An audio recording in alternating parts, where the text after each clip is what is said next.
Hello, and welcome to the Wealth Management Invest podcast. I'm your host, David Bodamer, with the wealthmanagement.com editorial team.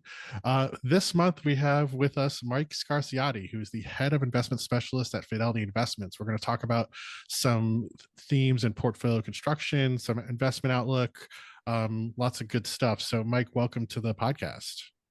Thank you. Great to be here.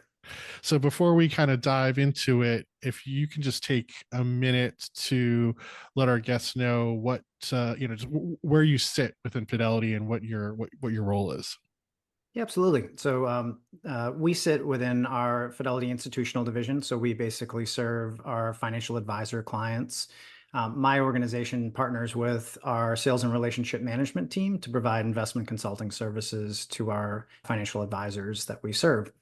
And we really try to bring the depth of Fidelity's investment IP to the financial advisors that we work with to help them make more informed decisions for their clients. So one of the things that you guys do is look at some trends in portfolio construction. So can you talk about what that is? Like, what are you looking at? How are you gathering this data? Just like maybe start with like the overall view of what the project is, and then we can kind of maybe dive into what some of the recent findings are within and analyzing that stuff.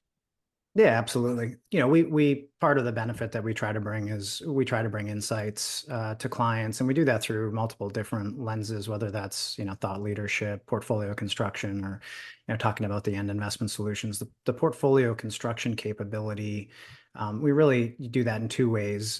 Clients can access our proprietary tools through our website, or they can work directly with one of our consultants. And we do thousands of these for all types of different, client portfolios every year. And the benefit to the financial advisor is you spend less time kind of having to worry about being the CIO. Obviously, financial advisors have worry about, and running their business. It offers them more ways to optimize and tailor their portfolios and allows them basically to focus on their clients. The second benefit to your question is we get to aggregate all that information and really look for trends. And we basically produce a piece each quarter that highlights what are those trends, how are things changing over time, what are some of the things we're seeing, and we just recently published our most recent insights this month. And is there kind of a typical profile for the type of advisor that is using your portfolio construction services? Yeah, that's a good question. So we break down, the type of clients that we interact with at a high level into three buckets. You've got, your engineers that are pretty involved and want to be in the details on portfolio construction. You have, those that want to collaborate. So we call those collaborators. And then we have outsourcers. And so, outsourcers are people that are maybe more so following third-party models or home office models. So the portfolio construction service really is focused on those first two client personas. And so I think you've done, so you said you did this kind of a breakdown on a quarterly basis of just like looking back, looking at these portfolios. Is that right? That's correct. And so what are you seeing what is the most recent quarterly view showing us? Yeah, there's definitely some interesting insights. The first one I'd probably point out, the first one is ETFs. I'd point out three things there. From a usage perspective, we continue to see ETFs in portfolios increase. And that doesn't mean that it's always only ETFs in portfolios. For instance, 68% of the portfolios that we saw this past quarter contained both mutual funds and ETFs. And while we do that consultation, as portfolios left, we saw about 74% of those that had both vehicles in it. And if you think about the why behind that, obviously, many people are excited about the benefits that ETFs offer, whether that's the tax efficiency, the transparency, the potential for lower expenses. So there's that trend we're seeing. Within that, we continue to see this evolution towards active ETFs. Mm-hmm. In 2022, only 13% of advisors had any allocation to active ETFs. In this most recent view in 2024, that's increased to 29%. So quite a big increase there. And you kind of go back to the why behind that. The vehicle structure hasn't really changed, but now with the some of the legislation that was passed back in 2019, you can now have active in the same vehicle structure. So you really kind of get your cake and eat it too. And within that, the use of the active ETFs, is that across like, is it equally being used across equities and bonds? Like, are we seeing active strategies across the asset classes, or are there any areas where there's heavier usage of active than others? Yeah, I think we definitely see it in both places. The equity allocations, I think, tend to be more commonly known and accepted, given the tax efficiency within ETFs and the kind of tax characteristics of equities in general, and maybe less understood that you can capture some of those same benefits within fixed income. Mhm. However, just given where we've been from a market environment and what's been going on in the rate environment and the yield curve, we've seen quite a bit of interest in active fixed income ETFs over the last, call it 18 months. And are there particular even strategies within that, or is it across like all bond strategies that people are using active? Yeah, there's definitely been more interest in the short end of the Uh-huh. fixed curve. So I think with where rates were and the fear of interest rates rising, there has definitely been higher interest rates at the higher end of the curve. There's been a desire for that shorter end, and more recently, we've seen a lot of interest in kind of moving that duration out a little bit. So we've seen kind of the core intermediate part of the curve getting a lot of flows. You think that's partly just in anticipation of what everyone is expecting we'll see with the Fed doing around interest rates and how that is going to affect some of these strategies? Yeah, exactly. And I think a lot of asset managers, a lot of people that are talking to clients about how to think about portfolio allocations. It's tempting, obviously, to if you're getting 5% in cash to park more of your clients' assets in cash. The challenge is, when you have an inverted yield curve and in rates, the Federal Reserve makes a move and they cut rates, that move happens very quickly. If you wait until it happens, typically it's already happened, and we kind of saw a little bit of that with the action in the middle of the curve with the 10-year Treasury over the last few months. But the other part of that, I think, is just basically that if you think about a strategic asset allocation, most people believe that bonds, and not totally the short end of the curve, but bonds in the middle of the curve, core bonds, provide a lot of diversification benefit, which again we saw when we had that market volatility recently. And so looking at the analysis that you've done, there's like you have like this average portfolio allocation graph. I think it's like 55% US equity, 15% international, 24% investment grade bond, 5% high yield bond, 3% cash. That's the current average, correct? That's correct. Yeah. And how is that changing over time? How much does that, is that a fairly stable view from quarter to quarter, or do you see some moderation in these levels as you've done this analysis over quarters and quarters? Yeah, thankfully it doesn't shift too erratically. However, there's definitely some insights that we've pulled out with the recent quarter, and I'm happy to share some of those if that's of interest. Absolutely. Yeah, I mean, I think the first one, maybe I'll hit three that I think are probably most important within the U.S. equity sleeve. The first is U.S. equity allocations are the highest we've seen, especially within U.S. large growth. Those allocations reached 42%, and that's the highest we've seen in 2 years. And that's not surprising, given the rally in stock prices and kind of the top end of the large cap market with the so-called Mag 7, seeing what their price return has done. The second one is just the lowest international allocation as a percentage of U.S. equity that we've seen in quite a while. And surprisingly, 30% of portfolios that we looked at had no allocation to international equities whatsoever. So that is another kind of interesting insight. And then the third is it's basically the lowest fixed income, core fixed income allocation that we've seen in the last 2 years as well. I think largely based on what we just talked about in terms of where short-term rates are.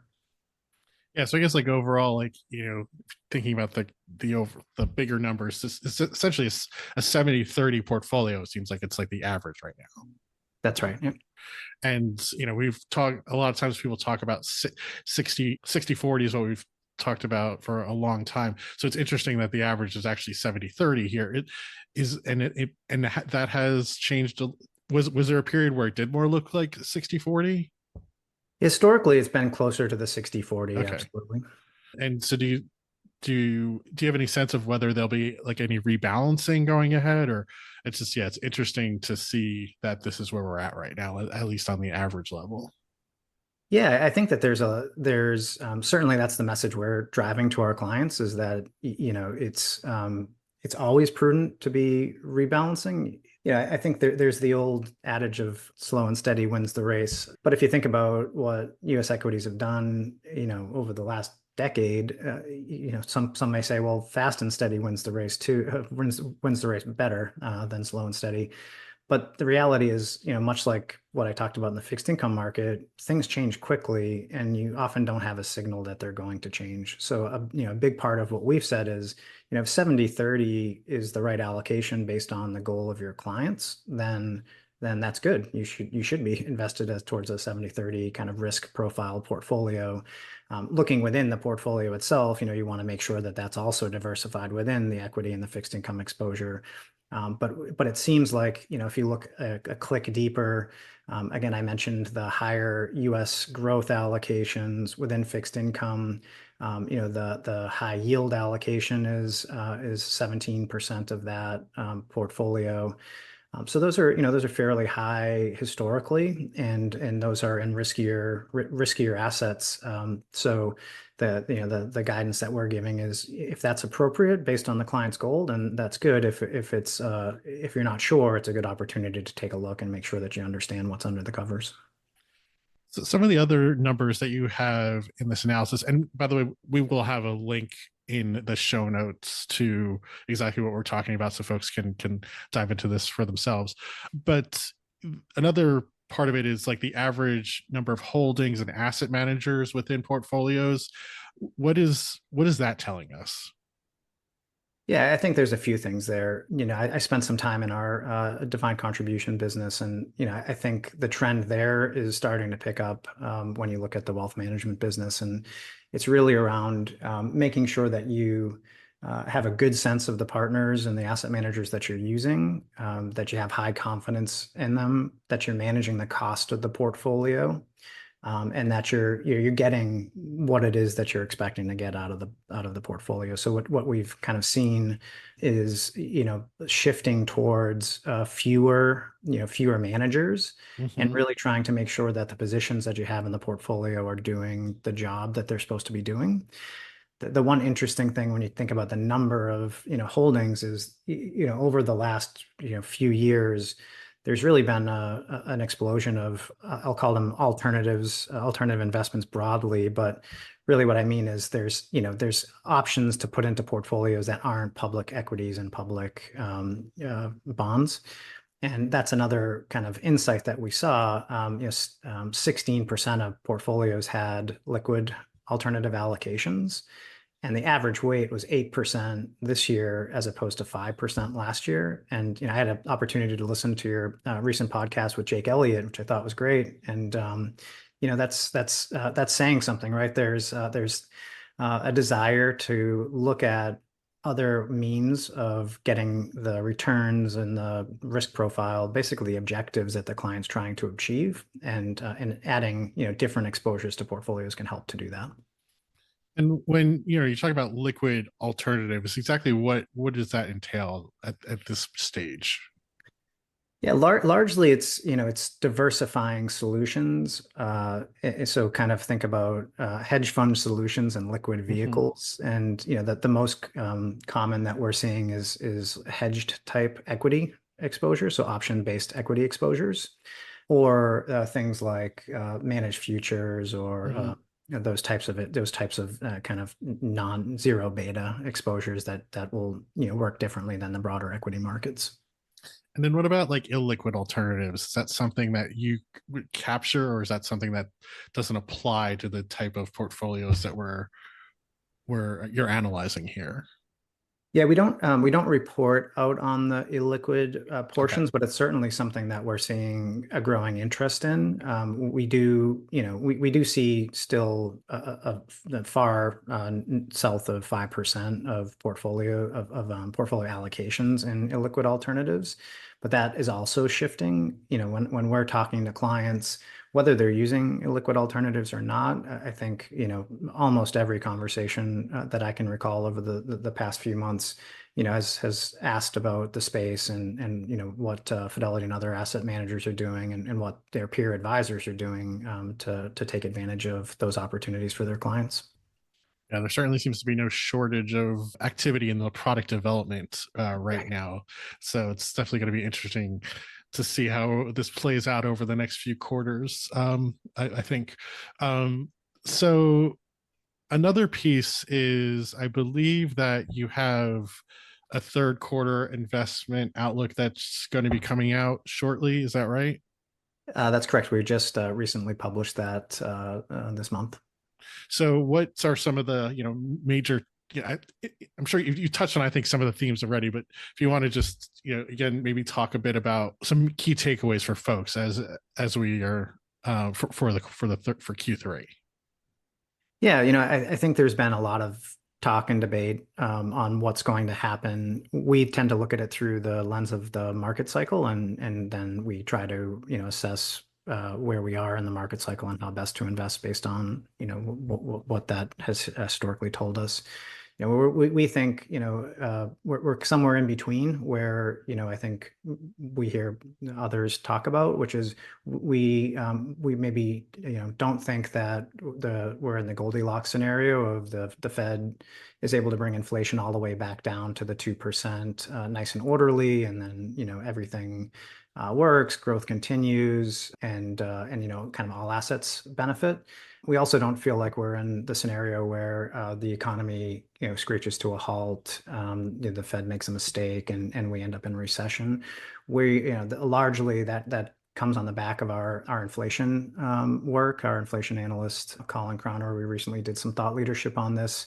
We believe that that inflation, that last mile will be sticky for several reasons. And if we're wrong and the inflation does come down, there's more than one reason why inflation could come down, and they're not all good. So, I think we are more in the camp of you want to stick to neutral allocations, and we still see strong labor market, although it's slowing.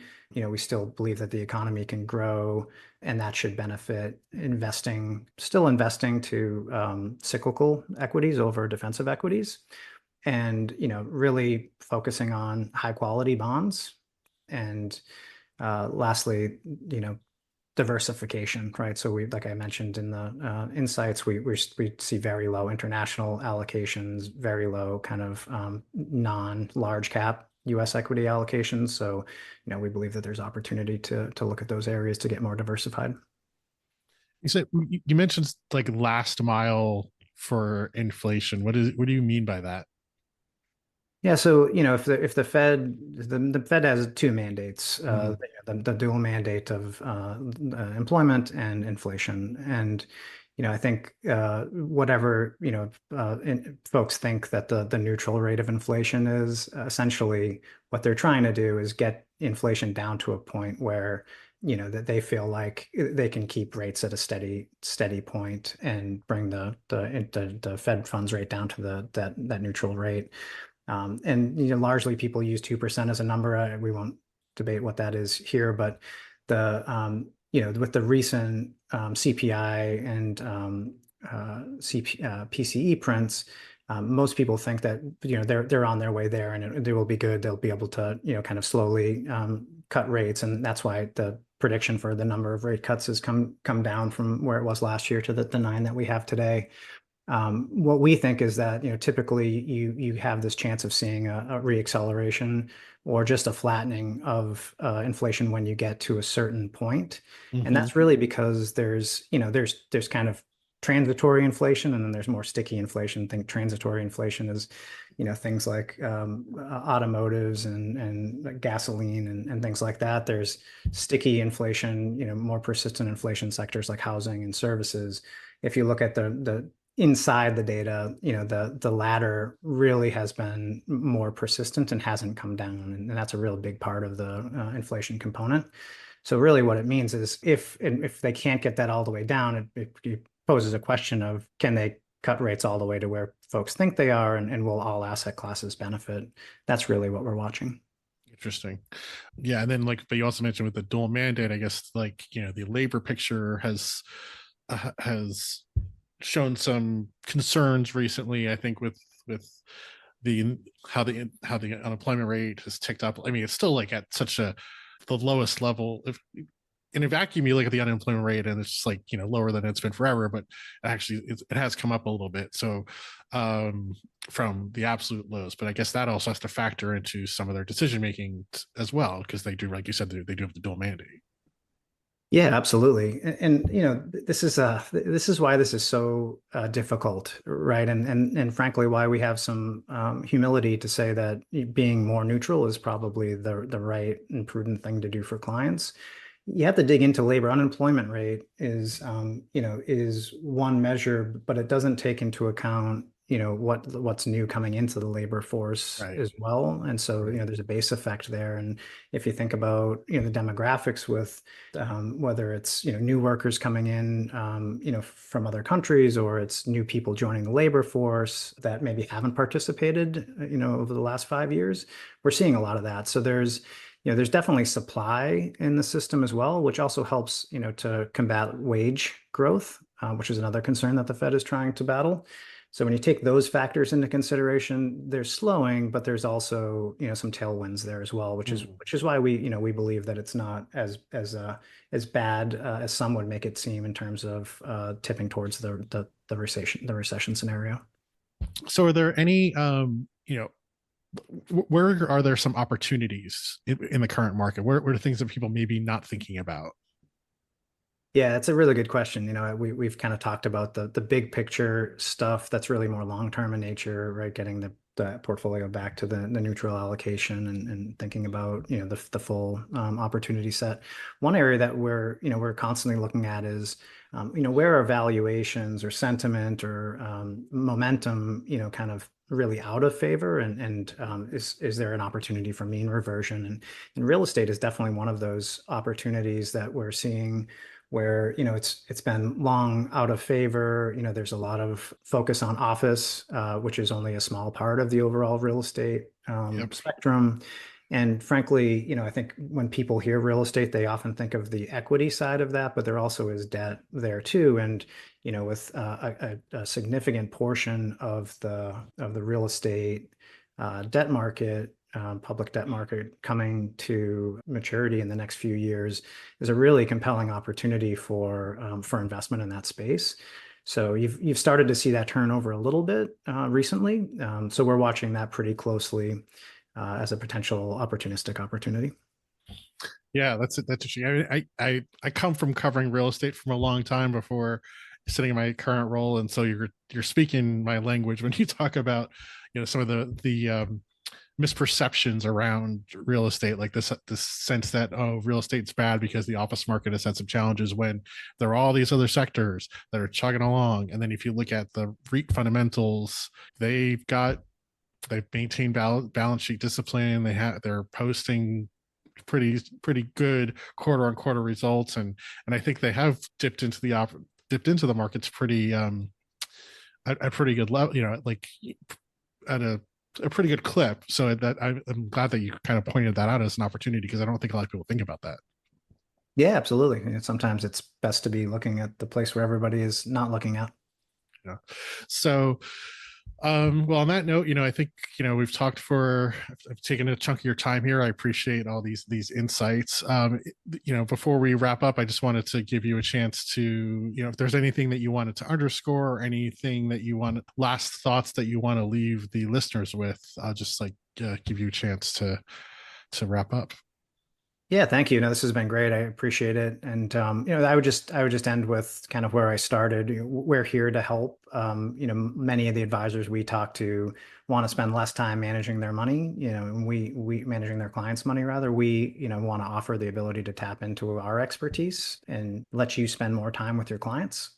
Please take a look at our website, i.fidelity.com, or reach out to your Fidelity contact to learn more about the services we can provide.